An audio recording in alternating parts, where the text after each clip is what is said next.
रोस कीता, ईरखा कीती। क्रोध विच भगत ध्रुव नूं पिता दी गोद तो उठाल दिता।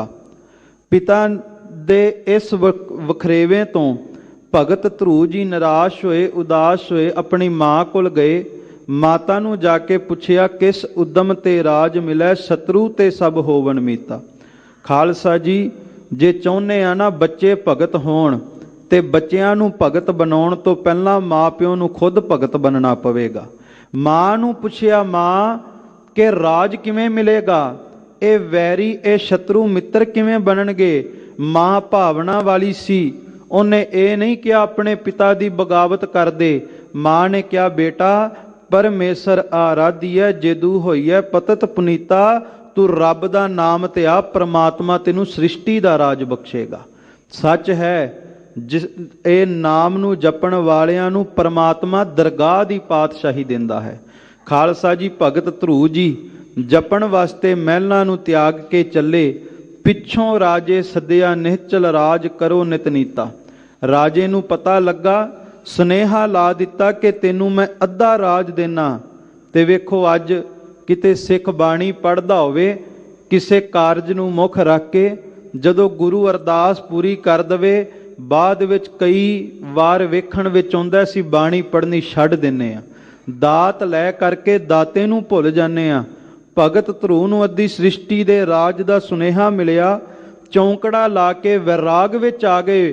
ਪੁੱਛਿਆ, ਇੰਨਾ ਵੈਰਾਗ ਕਿਸ ਗੱਲ ਦਾ? ਕਹਿੰਦੇ, ਹਜੇ ਭਗਤੀ ਕਰਨ ਵਾਸਤੇ ਤੁਰਿਆ ਸਾਂ, ਅੱਧੀ ਸ੍ਰਿਸ਼ਟੀ ਦਾ ਰਾਜ ਮਿਲ ਗਿਆ। ਜੇ ਕਿਤੇ ਮੈਂ ਪ੍ਰਮਾਤਮਾ ਦੀ ਭਗਤੀ ਕਰੀ ਜਾਵਾਂ ਤੇ ਪ੍ਰਮਾਤਮਾ ਆਪਣੇ ਚਰਨਾਂ ਦੀ ਮੌਜ ਵੀ ਜ਼ਰੂਰ ਦੇਵੇਗਾ। ਲਾਲਚ ਵੇਖ ਕਰਕੇ ਭਗਤ ਧਰੂ ਨੇ ਭਗਤੀ ਨਹੀਂ ਛੱਡੀ, ਇਸ ਕਰਕੇ ਕਿਹਾ ਉਵੇਂ ਜਪੀ। ਦੂਸਰਾ ਭਗਤ ਪ੍ਰਹਿਲਾਦ ਜੀ ਦਾ ਜ਼ਿਕਰ। ਕਹਿੰਦੇ ਭਗਤ ਪ੍ਰਹਿਲਾਦ ਜੀ ਦੇ ਜਿਹੜੇ ਪਿਤਾ ਸੀ ਹਰਨਾਕਸ, ਇਤਨਾ ਕਿ ਹੰਕਾਰ ਹੋ ਗਿਆ ਆਪਣੀ ਹਸਤੀ ਦਾ।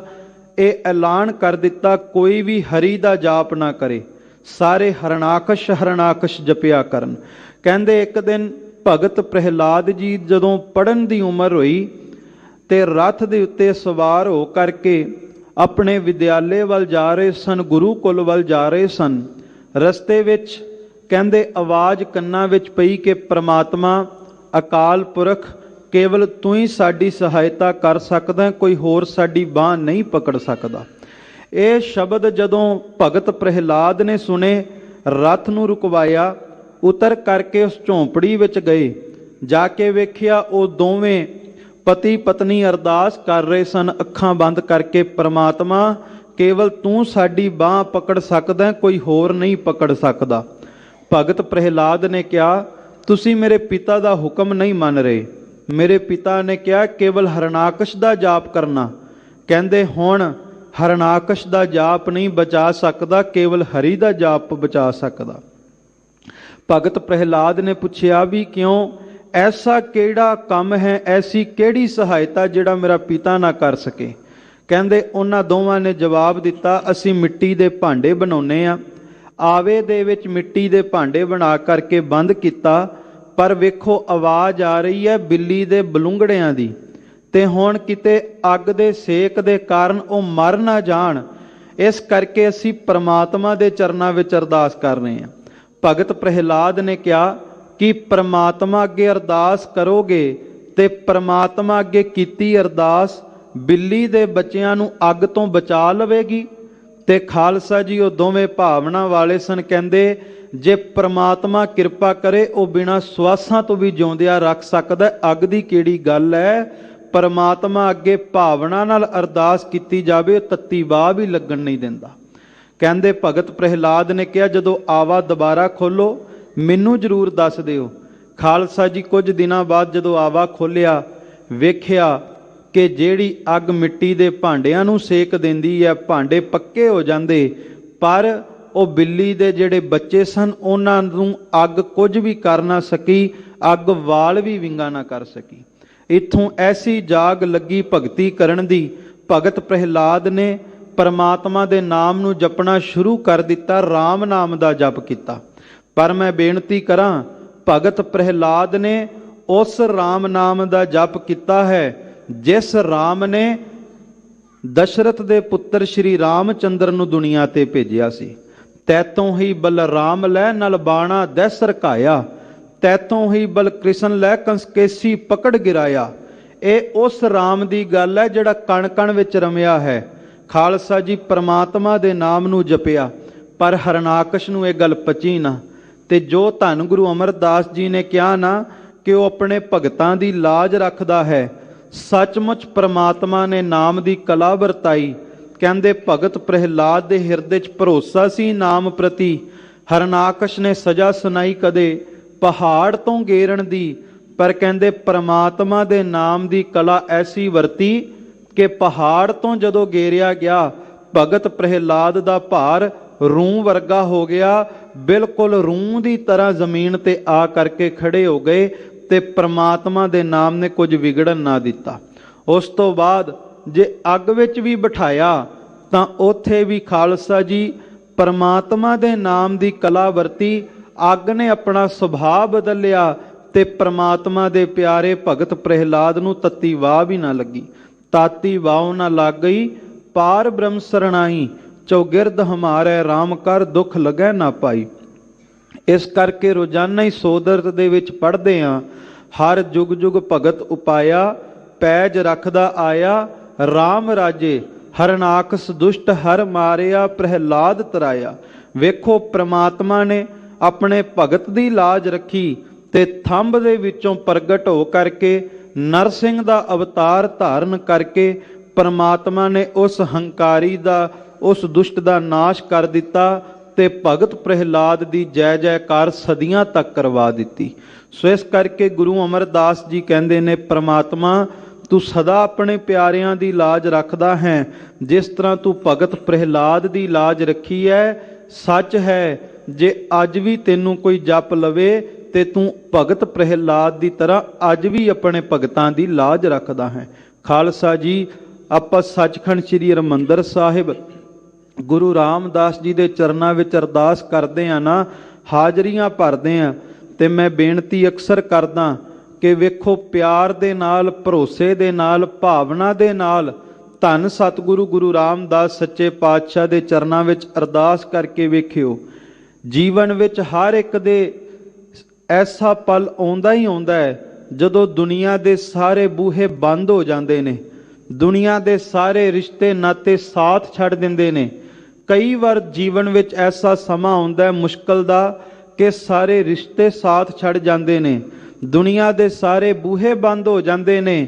ਤੇ ਉਦੋਂ ਵੀ ਜੇ ਗੁਰੂ ਰਾਮਦਾਸ ਦੇ ਚਰਨਾਂ ਵਿੱਚ ਅਰਦਾਸ ਕਰ ਲਈਏ ਨਾ, ਦੁਨੀਆ ਦੇ ਸਾਰੇ ਰਿਸ਼ਤੇ ਤੇ ਤੇਰਾ ਸਾਥ ਛੱਡ ਸਕਦੇ ਨੇ, ਪਰ ਗੁਰੂ ਰਾਮਦਾਸ ਸੱਚਾ ਪਾਤਸ਼ਾਹ ਤੇਰੀ ਬਾਂਹ ਕਦੇ ਵੀ ਨਹੀਂ ਛੱਡੇਗਾ।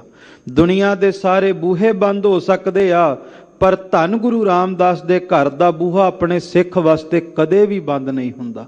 ਇਹ ਹੈ ਕਿ ਪ੍ਰਮਾਤਮਾ ਅੱਜ ਵੀ ਆਪਣੇ ਪਿਆਰਿਆਂ ਦੀ ਲਾਜ ਰੱਖਦਾ ਹੈ। ਗੁਰਮੁਖਾਂ ਨੂੰ ਪ੍ਰਤੀਤ ਹੈ ਹਰ ਜੀਓ, ਮਨ ਮੁਖ ਭਰਮ ਭੁਲਾਇਆ। ਸਤਿਗੁਰੂ ਗੁਰੂ ਅਮਰਦਾਸ ਜੀ ਕਹਿੰਦੇ ਲਾਜ ਉਹਨਾਂ ਦੀ ਰੱਖੀ ਜਾਂਦੀ ਹੈ। ਗੁਰਮੁਖਾਂ ਨੂੰ ਪ੍ਰਤੀਤ ਹੈ ਹਰ ਜੀਓ, ਜਿਹੜੇ ਗੁਰੂ ਵੱਲ ਮੁਖ ਕਰਦੇ ਨੇ, ਗੁਰਮੁਖ ਬਣ ਜਾਂਦੇ ਨੇ, ਗੁਰੂ ਦੇ ਦੱਸੇ ਰਾਹ ਤੇ ਤੁਰਦੇ ਨੇ, ਤੇ ਗੁਰੂ ਦੇ ਦੱਸੇ ਰਾਹ ਤੇ ਤੁਰ ਕਰਕੇ ਆਪਣੇ ਹਿਰਦੇ ਵਿੱਚ ਪ੍ਰਮਾਤਮਾ ਦਾ ਪਿਆਰ ਜਗਾਉਂਦੇ ਨੇ। ਦੁਨੀਆ ਦਾ ਪਿਆਰ ਨਹੀਂ, ਸੰਸਾਰ ਦਾ ਪਿਆਰ ਨਹੀਂ, ਬਲਕਿ ਪ੍ਰਮਾਤਮਾ ਦਾ ਪਿਆਰ ਹਿਰਦੇ ਵਿੱਚ ਜਗਾਉਂਦੇ ਨੇ। ਖਾਲਸਾ ਜੀ, ਪ੍ਰਮਾਤਮਾ ਪ੍ਰਤੀ ਪਿਆਰ ਪਤਾ ਕਿਸ ਤਰ੍ਹਾਂ ਦਾ ਹੋਣਾ ਚਾਹੀਦਾ। ਸਤਿਗੁਰੂ ਗੁਰੂ ਤੇਗ ਬਹਾਦਰ ਜੀ ਕਹਿੰਦੇ, ਜਿਵੇਂ ਮਛਲੀ ਦਾ ਪਾਣੀ ਦੇ ਨਾਲ ਪਿਆਰ ਹੈ, ਪਰ ਮਾਫ ਕਰਨਾ ਬਹੁਤਾ ਲੋਕਾਂ ਦਾ ਪ੍ਰਮਾਤਮਾ ਨਾਲ ਪਿਆਰ ਹੁੰਦਾ ਹੈ ਇੱਕ ਪੰਛੀ ਦੀ ਤਰ੍ਹਾਂ। ਜਿਵੇਂ ਪੰਛੀ ਰੁੱਖ ਹਰਾ ਭਰਾ ਹੋਵੇ ਤੇ ਪੰਛੀ ਉਸ ਰੁੱਖ ਤੇ ਜਾ ਕੇ ਆਲਣਾ ਬਣਾਉਂਦੇ ਨੇ, ਉਸ ਰੁੱਖ ਤੇ ਜਾ ਕੇ ਆਪਣਾ ਘਰ ਬਣਾਉਂਦੇ ਨੇ। ਪਰ ਜੇ ਕਿਤੇ ਰੁੱਖ ਸੁੱਕ ਜਾਵੇ ਤੇ ਖਾਲਸਾ ਜੀ ਉਹ ਪੰਛੀ ਉਡਾਰੀ ਲਾ ਕਰਕੇ ਕਿਸੇ ਹੋਰ ਦਰਖਤ ਤੇ ਜਾ ਕੇ ਆਲਣਾ ਬਣਾ ਲੈਂਦੇ ਨੇ। ਪਰ ਜੇ ਕਿਸੇ ਟੋਭੇ ਸਰੋਵਰ ਦੇ ਵਿੱਚ ਮਛਲੀ ਹੋਵੇ, ਉੱਥੇ ਪਾਣੀ ਦੇ ਵਿੱਚ ਰਹਿ ਕੇ ਆਨੰਦ ਮਾਣਦੀ ਹੋਵੇ, ਪਾਣੀ ਸੁੱਕ ਜਾਵੇ, ਮਛਲੀ ਕਿਸੇ ਹੋਰ ਪਾਸੇ ਤਲਾਸ਼ ਵਿੱਚ ਨਹੀਂ ਜਾਂਦੀ, ਬਲਕਿ ਉੱਥੇ ਹੀ ਪਾਣੀ ਦੀ ਯਾਦ ਵਿੱਚ ਤੜਪ ਤੜਪ ਕੇ ਮਰ ਜਾਂਦੀ ਹੈ, ਆਪਣਾ ਘਰ ਨਹੀਂ ਬਦਲਦੀ। ਕਹਿੰਦੇ ਇਸ ਤਰ੍ਹਾਂ ਤੂੰ ਵੀ ਗੁਰੂ ਨੂੰ ਜੇ ਪਿਆਰ ਕਰਨਾ, ਪੰਛੀ ਵਰਗਾ ਪਿਆਰ ਨਾ ਕਰੀ ਵੀ ਸੁੱਖ ਮਿਲ ਗਿਆ ਤੇ ਗੁਰੂ ਘਰ ਜੇ ਇੱਕ ਵੀ ਜੀਵਨ ਵਿੱਚ ਦੁੱਖ ਆ ਗਿਆ ਤੇ ਗੁਰੂ ਦਾ ਬੂਹਾ ਛੱਡ ਦਿੱਤਾ। ਪਿਆਰ ਕਰਨਾ ਮਛਲੀ ਵਰਗਾ ਕਰੀ ਕਿ ਤੇਰੇ ਦਿਨ ਦੀ ਸ਼ੁਰੂਆਤ ਹੋਵੇ ਤੇ ਬਾਣੀ ਤੋਂ ਹੋਵੇ, ਤੇ ਜਿੱਦਣ ਨਿਤਨੇਮ ਦੀ ਬਾਣੀ ਜੀਵਨ ਵਿੱਚ ਨਾ ਹੋਵੇ ਤੇ ਤੇਰਾ ਹਿਰਦਾ ਵੀ ਮਛਲੀ ਦੀ ਤਰ੍ਹਾਂ ਤੜਪੇ ਤੇ ਕਵੇ ਇੱਕ ਘੜੀ ਨਾ ਮਿਲਤੇ ਤਾਂ ਕਲਯੁਗ ਹੋਤਾ, ਹੁਣ ਕਦ ਮਿਲੀਐ ਪ੍ਰੇਤੁਦ ਭਗਵੰਤਾ। ਸਤਿਗੁਰੂ ਗੁਰੂ ਅਮਰਦਾਸ ਜੀ ਕਹਿੰਦੇ ਜਿਹੜੇ ਗੁਰਮੁਖ ਨੇ, ਗੁਰੂ ਦੇ ਦੱਸੇ ਰਾਹ ਤੇ ਤੁਰਦੇ ਨੇ, ਉਹਨਾਂ ਦੇ ਹਿਰਦੇ ਵਿੱਚ ਪ੍ਰਮਾਤਮਾ ਪ੍ਰਤੀ ਪ੍ਰਤੀਤ ਉਪਜਦੀ ਹੈ। ਤੇ ਜਿਹੜੇ ਪ੍ਰਮਾਤਮਾ ਨੂੰ ਪਿਆਰ ਕਰਦੇ ਨੇ, ਪ੍ਰਮਾਤਮਾ ਉਹਨਾਂ ਦੀ ਲਾਜ ਰੱਖਦਾ ਹੈ। ਪਰ ਜਿਹੜੇ ਮਨਮੁਖ ਹੋ ਜਾਂਦੇ ਨੇ, ਉਹ ਸਦਾ ਹੀ ਜੀਵਨ ਵਿੱਚ ਭਰਮ ਜਾਂਦੇ ਨੇ, ਭਟਕ ਜਾਂਦੇ ਨੇ। ਮਨਮੁਖਾਂ ਦੀ ਕੋਈ ਬਾਂਹ ਨਹੀਂ ਪਕੜਦਾ। ਹਰ ਜੀ ਇਹ ਤੇਰੀ ਵਡਿਆਈ। ਸਤਿਗੁਰੂ ਗੁਰੂ ਅਮਰਦਾਸ ਜੀ ਕਹਿੰਦੇ ਨੇ, ਹਰ ਜੀ ਇਹ ਤੇਰੀ ਵਡਿਆਈ, ਕਿ ਪ੍ਰਮਾਤਮਾ ਇਹ ਤੇਰੀ ਵਡਿਆਈ ਹੈ, ਤੇਰੀ ਦਿਆਲਤਾ ਹੈ, ਤੇਰੀ ਰਹਿਮਤ, ਤੇਰੀ ਬਖਸ਼ਿਸ਼ ਹੈ। ਭਗਤਾਂ ਕੀ ਪੈਜ ਰਖ ਤੂੰ ਸੁਆਮੀ, ਭਗਤ ਤੇਰੀ ਸਰਣਾਈ। ਪਰਮਾਤਮਾ ਤੇਰੀ ਵਡਿਆਈ ਕੀ ਹੈ? ਕਹਿੰਦੇ ਤੇਰੀ ਵਡਿਆਈ ਹੈ ਜਿਹੜਾ ਭਗਤ ਬਣ ਕੇ ਤੇਰੀ ਸ਼ਰਣੀ ਆ ਜਾਂਦਾ ਹੈ। ਪ੍ਰਮਾਤਮਾ ਤੂੰ ਉਹਦੀ ਪੈਜ ਰੱਖਦਾ ਹੈ, ਤੂੰ ਉਹਦੀ ਲਾਜ ਰੱਖਦਾ ਹੈ, ਤੂੰ ਦੁਨੀਆ ਦੇ ਉੱਤੇ ਉਹਦੀ ਪੱਤ ਰੱਖਦਾ ਹੈ। ਪਰ ਖਾਲਸਾ ਜੀ, ਪਰਮਾਤਮਾ ਦਾ ਭਗਤ ਹੋਣਾ ਹੀ ਤੇ ਕਠਨ ਹੈ। ਆਖਣ ਔਖਾ ਸਾਚਾ ਨਾਉ, ਸੱਚੇ ਨਾਮ ਨੂੰ ਜਪਣਾ। ਪਰਮਾਤਮਾ ਦਾ ਭਗਤ ਹੋਣਾ ਬਹੁਤ ਕਠਨ ਹੈ। ਤੇ ਭਗਤ ਦੇ 3 ਅੱਖਰ ਸਾਨੂੰ ਸਮਝਾਉਂਦੇ ਨੇ ਕਿ ਭਗਤ ਹੋਣ ਵਾਸਤੇ ਤੇਰੇ ਅੰਦਰ ਭਾਵਨਾ ਹੋਵੇ। ਭੱਬਾ ਅੱਖਰ ਇਹ ਦੱਸਦਾ ਹੈ, ਗੱਗਾ ਅੱਖਰ ਦੱਸਦਾ ਹੈ ਤੇਰੇ ਅੰਦਰ ਗੋਬਿੰਦ ਨੂੰ ਮਿਲਣ ਦੀ ਤੜਪ ਹੋਵੇ, ਤੇ ਤੱਤਾ ਅੱਖਰ ਦੱਸਦਾ ਹੈ ਕਿ ਤੇਰੇ ਅੰਦਰ ਵਕਾਰਾਂ ਦਾ, ਆਪਣੀ ਮਤ ਦਾ ਤਿਆਗ ਹੋਵੇ, ਤਾਂ ਜਾ ਕਰਕੇ ਤੂੰ ਪ੍ਰਮਾਤਮਾ ਦਾ ਭਗਤ ਬਣੇਗਾ। ਤੇ ਜਦੋਂ ਪ੍ਰਮਾਤਮਾ ਦਾ ਭਗਤ ਬਣ ਗਿਆ, ਫਿਰ ਜੀਵਨ ਦੇ ਵਿੱਚ ਹਰ ਥਾਈਂ ਪ੍ਰਮਾਤਮਾ ਤੇਰੀ ਸਹਾਇਤਾ ਕਰੇਗਾ। ਰਹਾਉ। ਵਿਸ਼ਰਾਮ ਦੇਂਦੇ ਹੋਏ ਸਤਿਗੁਰੂ ਅੱਗੇ ਬਖਸ਼ਿਸ਼ ਕਰਦੇ ਹਨ। ਭਗਤਾਂ ਨੂੰ ਜਮ ਜੋਹੀ ਨਾ ਸਾਕੈ, ਕਾਲ ਨਾ ਨੇੜੇ ਜਾਈ। ਸਤਿਗੁਰੂ ਕਹਿੰਦੇ ਜਿਹੜੇ ਪ੍ਰਮਾਤਮਾ ਦੇ ਭਗਤ ਨੇ ਨਾ, ਉਹਨਾਂ ਨੂੰ ਜਮਦੂਤ ਤੇ ਮੌਤ ਰੂਪੀ ਕਾਲ ਇਹ ਕਦੇ ਵੀ ਉਹਨਾਂ ਨੂੰ ਖਤਮ ਨਹੀਂ ਕਰ ਸਕਦੇ, ਭਗਤ ਦੀ ਹਸਤੀ ਨਹੀਂ ਮਿਟਾ ਸਕਦੇ। ਖਾਲਸਾ ਜੀ, ਆਨੰਦਪੁਰ ਸਾਹਿਬ ਦੀ ਧਰਤੀ ਤੇ ਧੰਨ ਗੁਰੂ ਗੋਬਿੰਦ ਸਿੰਘ ਜੀ ਦਾ ਦਰਬਾਰ ਲੱਗਾ, ਤੇ ਸੱਚੇ ਪਾਤਸ਼ਾਹ ਗੁਰੂ ਗੋਬਿੰਦ ਸਿੰਘ ਜੀ ਆਪਣੇ ਦਰਬਾਰ ਦੇ ਵਿੱਚ ਸਿੱਖਾਂ ਨੂੰ ਇਹ ਪੁੱਛਦੇ ਨੇ ਕਿ ਸ਼ਕਤੀ ਵੱਡੀ ਹੈ ਕਿ ਭਗਤੀ ਵੱਡੀ ਹੈ। ਕੋਈ ਕਹਿੰਦਾ ਜੀ ਸ਼ਕਤੀ ਵੱਡੀ ਹੈ। ਸਤਿਗੁਰੂ ਕਹਿੰਦੇ ਨਹੀਂ, ਸ਼ਕਤੀ ਨਹੀਂ ਬਲਕਿ ਪ੍ਰਮਾਤਮਾ ਦੀ ਭਗਤੀ ਵੱਡੀ ਹੈ। ਉਹਨਾਂ ਕਿਹਾ ਜੀ ਨਹੀਂ, ਸ਼ਕਤੀ ਵੱਡੀ ਹੈ। ਸਤਿਗੁਰੂ ਕਹਿੰਦੇ ਸ਼ਕਤੀ ਨਹੀਂ, ਪਰਮਾਤਮਾ ਦੀ ਭਗਤੀ ਵੱਡੀ ਹੈ। ਸਿੱਖਾਂ ਨੇ ਬੇਨਤੀ ਕੀਤੀ ਜੀ ਕਿਸ ਤਰ੍ਹਾਂ? ਧੰਨ ਗੁਰੂ ਗੋਬਿੰਦ ਸਿੰਘ ਮਹਾਰਾਜ ਸੱਚੇ ਪਾਤਸ਼ਾਹ ਕਹਿੰਦੇ ਜਰਾ ਇਹ ਦੱਸੋ, ਭਗਤ ਕਬੀਰ ਸਾਹਿਬ ਵੇਲੇ ਬਾਦਸ਼ਾਹ ਕੌਣ ਸੀ ਇਸ ਧਰਤੀ ਦਾ? ਜਦੋਂ ਬਾਦਸ਼ਾਹ ਬਾਰੇ ਪੁੱਛਿਆ ਗਿਆ, ਸਭਨਾਂ ਦੇ ਚਿਹਰੇ ਉਹ ਥੱਲੇ ਨੂੰ ਝੁਕ ਗਏ, ਕੋਈ ਵੀ ਜਵਾਬ ਨਾ ਆਇਆ, ਕਿਸੇ ਨੂੰ ਬਾਦਸ਼ਾਹ ਦਾ ਨਾਮ ਨਹੀਂ ਸੀ ਪਤਾ। ਸਤਿਗੁਰੂ ਗੁਰੂ ਗੋਬਿੰਦ ਸਿੰਘ ਮਹਾਰਾਜ ਕਹਿੰਦੇ ਭਗਤ ਕਬੀਰ ਸਾਹਿਬ ਬਾਰੇ ਕਿਸ ਕਿਸ ਨੂੰ ਪਤਾ ਹੈ? ਤੇ ਸਾਰੇ ਸਿੱਖਾਂ ਦੇ ਚਿਹਰੇ ਖਿੜ ਗਏ। ਸਭਨਾਂ ਨੇ ਜਵਾਬ ਦਿੱਤਾ ਕਿ ਭਗਤ ਸਾਹਿਬ ਬਾਰੇ ਹਰ ਇੱਕ ਸਿੱਖ ਜਾਣਦਾ। ਸਤਿਗੁਰੂ ਕਹਿੰਦੇ ਵੇਖੋ, ਇੱਕ ਪਾਸੇ ਭਗਤੀ ਹੈ, ਇੱਕ ਪਾਸੇ ਬਾਦਸ਼ਾਹ ਦੀ ਸ਼ਕਤੀ ਵੀ ਹੈ। ਪਰ ਵੇਖੋ, ਜਿਹਦੇ ਮਹਿਲਾਂ ਦੇ ਵਿੱਚ ਲੱਖਾਂ ਘੋੜੇ ਹਿਣਕਦੇ ਨੇ, ਲੱਖਾਂ ਹਾਥੀ ਚੰਗਾੜਦੇ ਨੇ, ਜਿਹਦੇ ਨਾਮ ਦਾ ਡੰਕਾ ਨਰਮਦਾ ਤੋਂ ਲੈ ਕੇ ਕਾਬਲ ਕੰਧਾਰ ਤੱਕ ਵੱਜਦਾ ਹੈ, ਉਸ ਬਾਦਸ਼ਾਹ ਦਾ ਕੋਈ ਨਾਮ ਅੱਜ ਨਹੀਂ ਜਾਣਦਾ। ਪਰ ਭਗਤ ਕਬੀਰ ਦੇ ਨਾਮ ਦਾ ਡੰਕਾ ਅੱਜ ਵੀ ਦੁਨੀਆ ਦੇ ਤਖਤੇ ਤੇ ਵੱਜ ਰਿਹਾ ਹੈ। ਸਤਿਗੁਰੂ ਕਹਿੰਦੇ ਭਾਈ, ਇਸ ਕਰਕੇ ਭਗਤੀ ਵੱਡੀ ਹੈ, ਕਿਉਂਕਿ ਪਰਮਾਤਮਾ ਦੀ ਭਗਤੀ ਕਰਨ ਵਾਲਿਆਂ ਦੀ ਹਸਤੀ ਕੋਈ ਮਿਟਾ ਨਹੀਂ ਸਕਦਾ। ਉਹ ਜੁਗੋ ਜੁਗ ਅਟਲ ਰਹਿੰਦੇ ਨੇ, ਮੌਤ ਵੀ ਉਹਨਾਂ ਦਾ ਕੁਝ ਵਿਗਾੜ ਨਹੀਂ ਸਕਦੀ। ਖਾਲਸਾ ਜੀ ਦਿੱਲੀ ਦੀ ਧਰਤੀ ਤੇ ਭਾਈ ਮਤੀ ਦਾਸ ਜੀ, ਭਾਈ ਸਤੀ ਦਾਸ ਜੀ, ਭਾਈ ਦਿਆਲ ਦਾਸ ਜੀ, ਉਹਨਾਂ ਨੂੰ ਮਕਾਉਣ ਦੇ ਯਤਨ ਕੀਤੇ, ਪਰ ਜਿਸ ਬਾਦਸ਼ਾਹ ਔਰੰਗੇ ਨੇ ਉਹਨਾਂ ਨੂੰ ਮਕਾਉਣਾ ਚਾਹਿਆ, ਆਪ ਸਾਰੇ ਜਾਣਦੇ ਹੋ, ਨਾ ਉਸ ਬਾਦਸ਼ਾਹ ਨੂੰ ਅੱਜ ਕੋਈ ਪੁੱਛਦਾ, ਨਾ ਔਰੰਗੇ ਦਾ ਕੋਈ ਨਾਮ ਲੈਂਦਾ, ਪਰ ਉਸੇ ਤਖਤ ਦੇ ਸਾਹਮਣੇ ਗੁਰੂ ਕੇ 3 ਸਿੱਖ, ਉਹਨਾਂ ਦੇ ਸ਼ਹੀਦੀ ਅਸਥਾਨ ਤੇ ਲੱਖਾਂ ਹੀ ਸੰਗਤਾਂ ਜਾ ਕੇ ਝੁਕਦੀਆਂ ਨੇ। ਉਹਨਾਂ ਦੀ ਅੱਜ ਵੀ ਜੈ ਜੈਕਾਰ ਹੋ ਰਹੀ ਹੈ।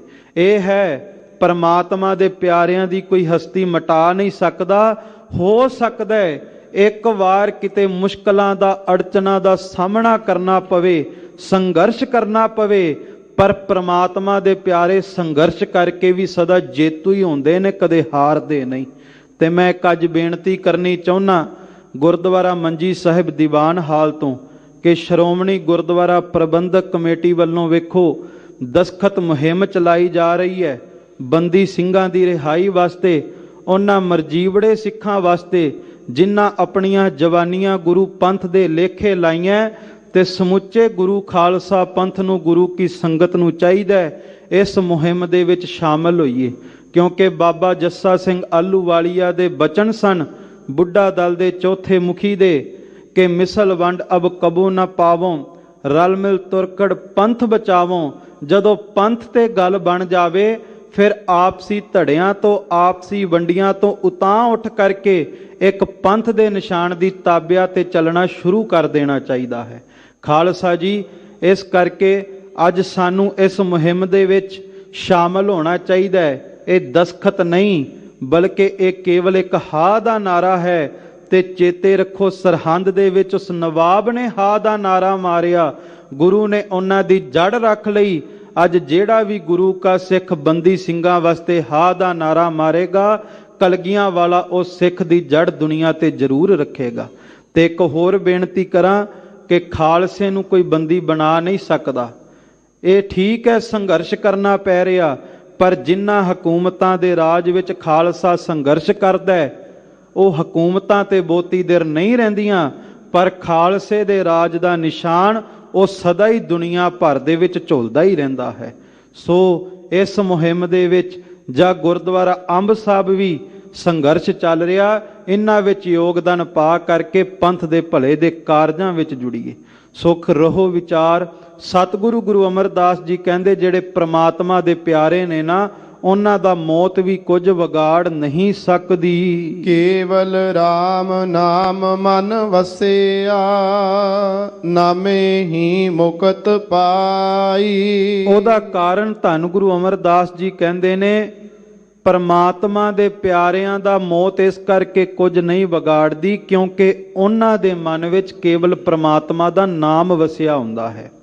ਤੇ ਪਰਮਾਤਮਾ ਦਾ ਨਾਮ ਜਿਹਦੇ ਹਿਰਦੇ ਵਿੱਚ ਵਸ ਜਾਵੇ ਉਹ ਦੁਨੀਆ ਦੇ ਬੰਧਨਾਂ ਤੋਂ ਮੁਕਤ ਹੋ ਜਾਂਦਾ ਹੈ। ਰਿੱਧ ਸਿੱਧ ਸਭ ਭਗਤਾਂ ਚਰਣੀ ਲਾਗੀ, ਗੁਰ ਕੈ ਸਹਿਜ ਸੁਭਾਈ। ਅਤੇ ਜਿਤਨੀਆਂ ਵੀ ਰਿੱਧੀਆਂ ਸਿੱਧੀਆਂ ਨਵ ਨਿਧੀ 18 ਸਿੱਧੀ ਪਾਛੈ ਲੱਗੀਆਂ ਫਿਰੈ, ਜੋ ਹਰ ਹਿਰਦੈ ਸਦਾ ਵਸਾਏ।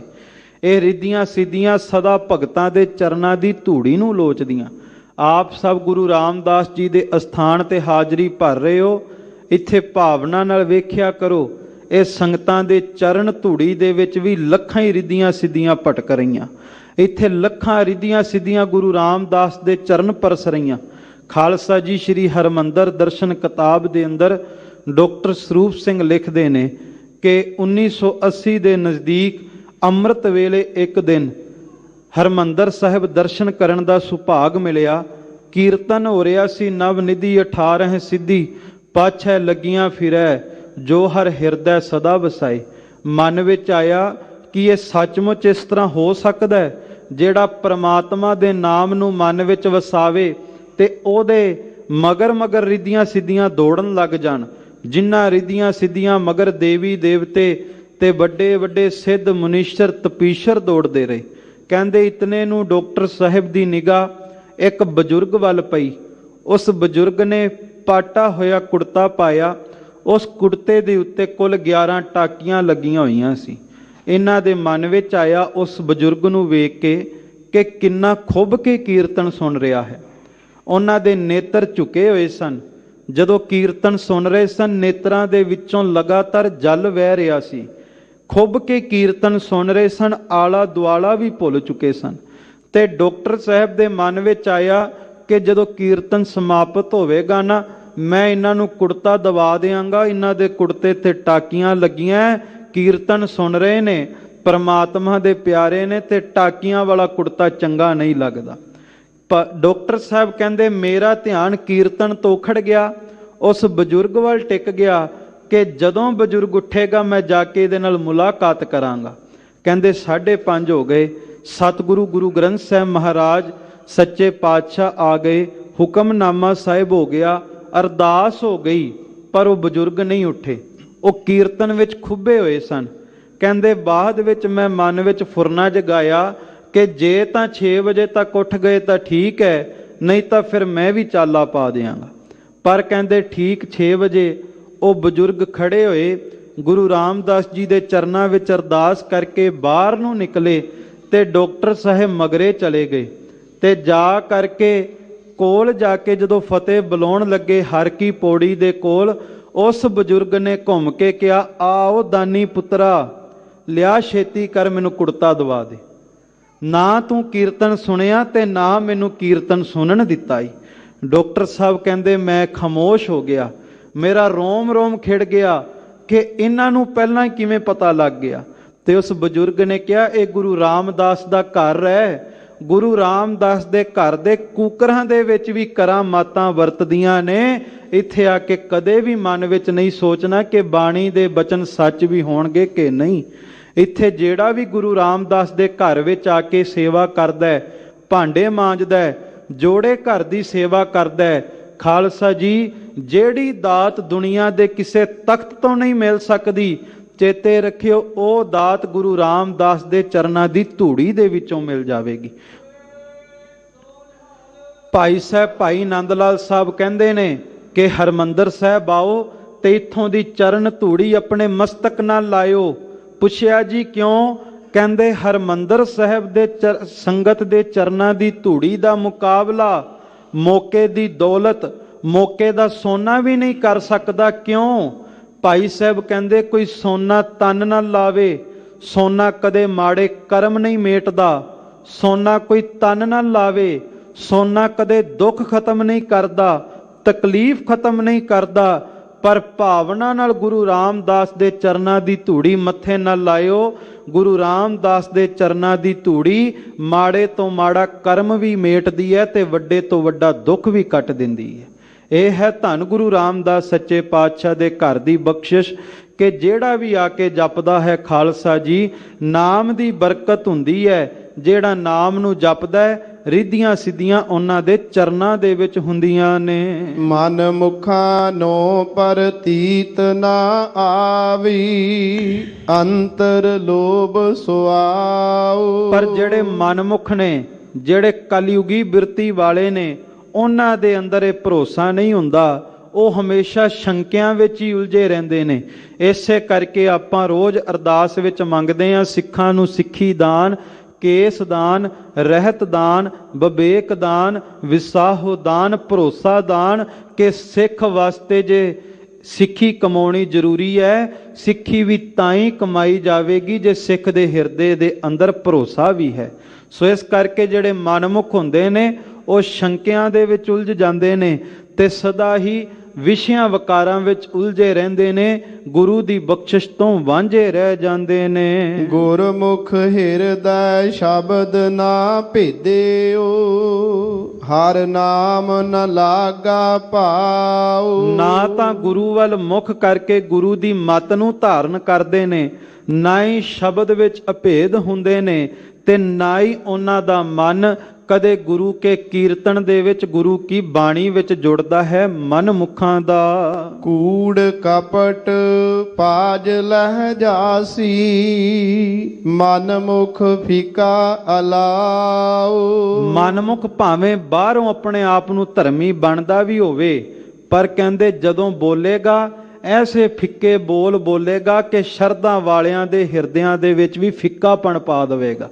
ਅੱਜ ਆਪਾਂ ਵੇਖਦੇ ਆ ਨਾ ਕਿ ਕਈ ਆਪਣੇ ਆਪ ਨੂੰ ਗੁਰੂ ਕੇ ਪ੍ਰਚਾਰਕ ਕਹਿਲਾ ਕੇ ਵੀ ਗੁਰੂ ਘਰ ਦੀਆਂ ਕਰਾਮਾਤਾਂ ਰਹਿਮਤਾਂ ਤੇ ਸ਼ੰਕਾ ਕਰੀ ਜਾਂਦੇ ਨੇ, ਗੁਰੂ ਘਰ ਦੀਆਂ ਸੰਪਰਦਾਵਾਂ ਤੇ ਸ਼ੰਕਾ ਕਰੀ ਜਾਂਦੇ ਨੇ, ਕਹਿਣਗੇ ਆਪਣੇ ਆਪ ਨੂੰ ਗੁਰੂ ਵਾਲੇ, ਪਰ ਗੁਰੂ ਤੇ ਉਹਨਾਂ ਦਾ ਇੱਕ ਖਿਣ ਵੀ ਭਰੋਸਾ ਨਹੀਂ ਟਿਕਦਾ।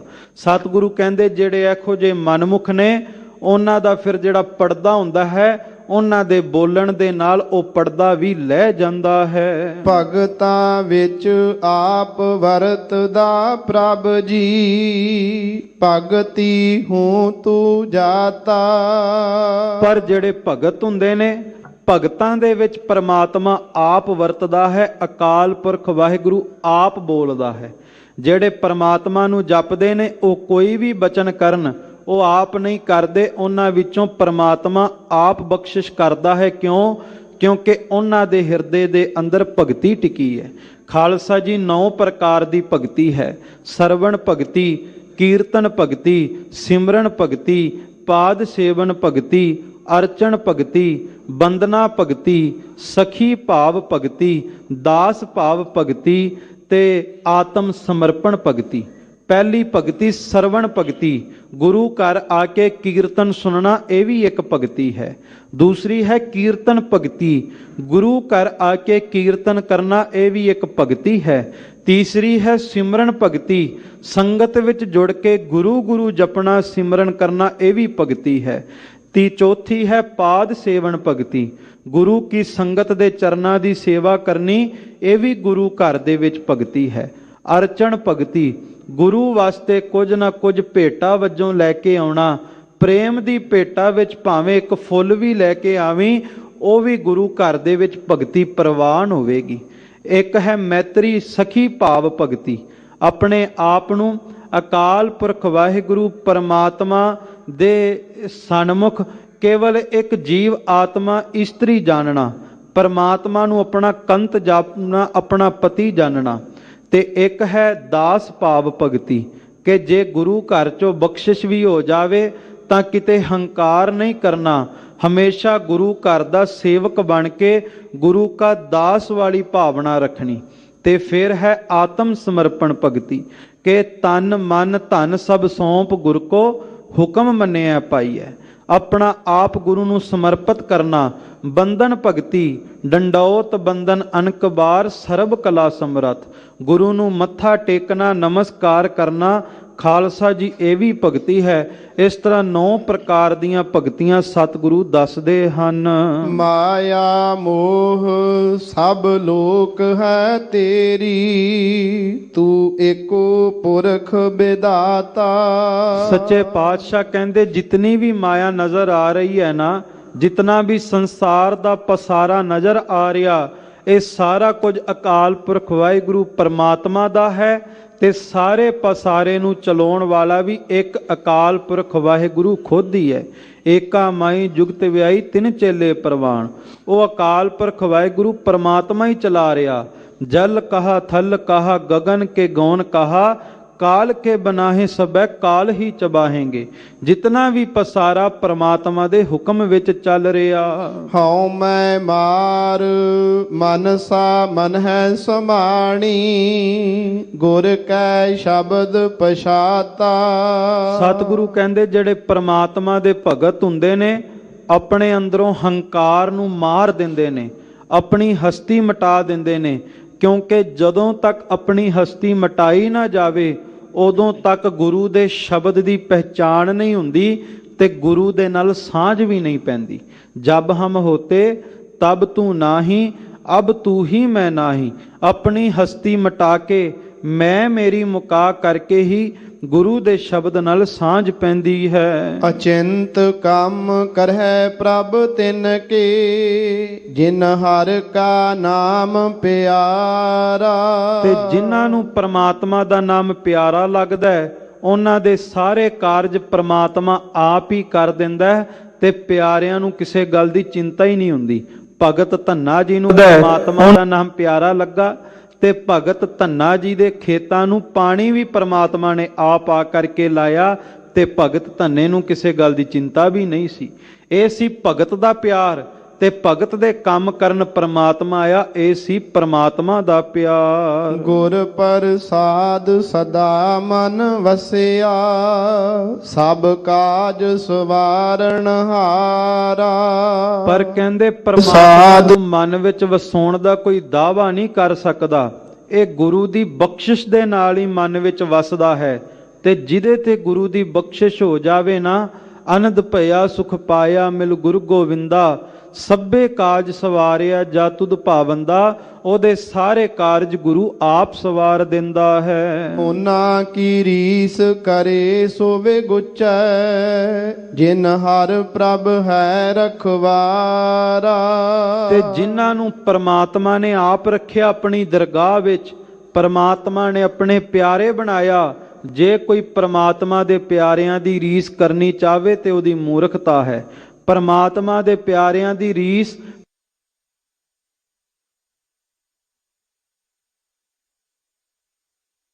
ਫੇਰ ਹੀ ਪ੍ਰਮਾਤਮਾ ਦੀ ਬਖਸ਼ਿਸ਼ ਹੋਵੇਗੀ। ਬਿਨ ਸਤਿਗੁਰ ਸੇਵੇ ਕਿਨੈ ਨਾ ਪਾਇਆ, ਮਨ ਮੁਖ ਭੌਂਕ ਮੂਏ ਬਿਲ ਲਾਈ। ਤੇ ਪ੍ਰਮਾਤਮਾ ਦੀ ਬਖਸ਼ਿਸ਼ ਬਿਨਾ ਗੁਰੂ ਦੀ ਸੇਵਾ ਤੋਂ ਨਹੀਂ ਹੁੰਦੀ। ਭਾਵੇਂ ਕਿ ਮਨਮੁਖ ਜਿੰਨਾ ਮਰਜੀ ਇੱਕ ਕੂਕਰ ਦੀ ਤਰ੍ਹਾਂ ਫਿੱਕਾ ਬੋਲਦੇ ਰਹਿਣ, ਸਤਿਗੁਰੂ ਨੇ ਸਖਤ ਸ਼ਬਦ ਵਰਤੇ ਕਿ ਭਾਵੇਂ ਮਨਮੁਖ ਬਣ ਕੇ ਜਿਤਨਾ ਮਰਜੀ ਭੌਂਕਦੇ ਰਹਿਣ, ਪਰ ਗੁਰੂ ਦੀ ਸੇਵਾ ਤੋਂ ਬਿਨਾ ਕਦੇ ਬਖਸ਼ਿਸ਼ ਨਹੀਂ ਹੁੰਦੀ। ਆਵਹਿ ਜਾਵਹਿ ਠੌਰ ਨਾ ਪਾਵਹਿ, ਦੁਖ ਮਹਿ ਦੁਖ ਸਮਾਈ।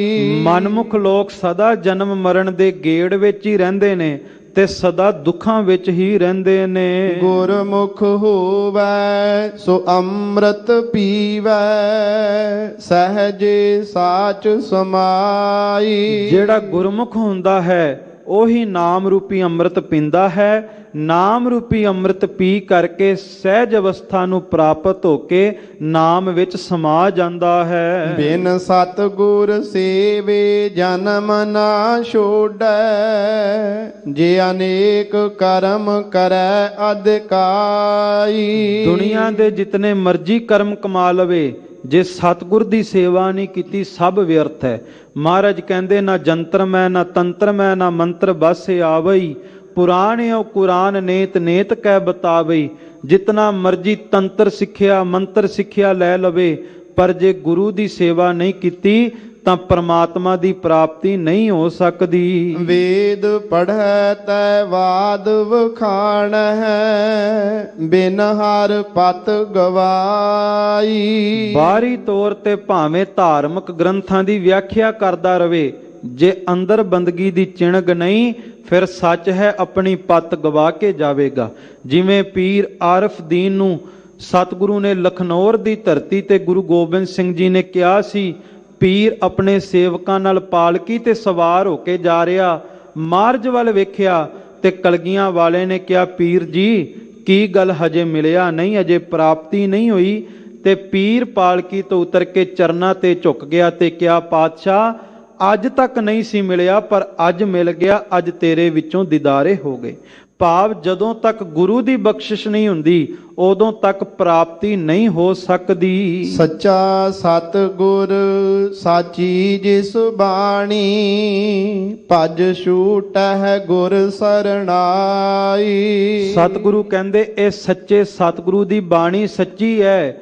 ਜਿਹੜਾ ਵੀ ਸੱਚੀ ਬਾਣੀ ਦਾ ਜਾਪ ਕਰੇਗਾ, ਗੁਰੂ ਦੀ ਸ਼ਰਨ ਵਿੱਚ ਆਵੇਗਾ, ਗੁਰੂ ਦੁਨੀਆ ਦੇ ਤਖਤੇ ਤੇ ਉਸ ਸਿੱਖ ਦੀ, ਉਸ ਪਿਆਰੇ ਦੀ ਪੱਤ ਰੱਖ ਲਵੇਗਾ। ਜਿਨ ਹਰ ਮਨ ਵਸਿਆ ਸੇ ਦਰ ਸਾਚੇ, ਦਰ ਸਾਚੈ ਸਚਿਆਰਾ।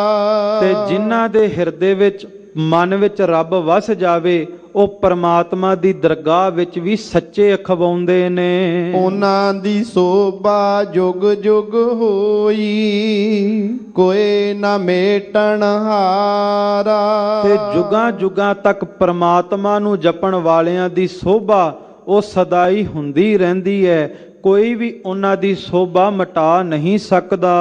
ਨਾਨਕ ਤਿਨ ਕੈ ਸਦ ਬਲਹਾਰੈ, ਜਿਨ ਹਰ ਰਾਖਿਆ ਉਰ ਧਾਰਾ। ਸਤਿਗੁਰੂ ਗੁਰੂ ਅਮਰਦਾਸ ਜੀ ਕਹਿੰਦੇ, ਮੈਂ ਉਹਨਾਂ ਭਗਤਾਂ ਤੋਂ ਸਦਾ ਬਲਿਹਾਰੇ ਜਾਣਾ ਜਿਨ੍ਹਾਂ ਹਿਰਦੇ ਦੇ ਅੰਦਰ ਨਾਮ ਸਿੰਚਿਆ ਹੈ, ਨਾਮ ਨੂੰ ਵਸਾਇਆ ਹੈ, ਪੂਰੇ ਗੁਰੂ ਦੀ ਸੇਵਾ ਕੀਤੀ ਹੈ। ਅੱਜ ਦੇ ਪਾਵਨ ਮੁਖਵਾਕ ਵਿੱਚ ਸਤਿਗੁਰੂ ਪਰਮਾਤਮਾ ਦੀ ਵਡਿਆਈ, ਨਾਮ ਨੂੰ ਜਪਣ ਵਾਲਿਆਂ ਤੇ ਹੋ ਰਹੀ ਬਖਸ਼ਿਸ਼ ਬਾਰੇ ਦੱਸਦੇ ਨੇ।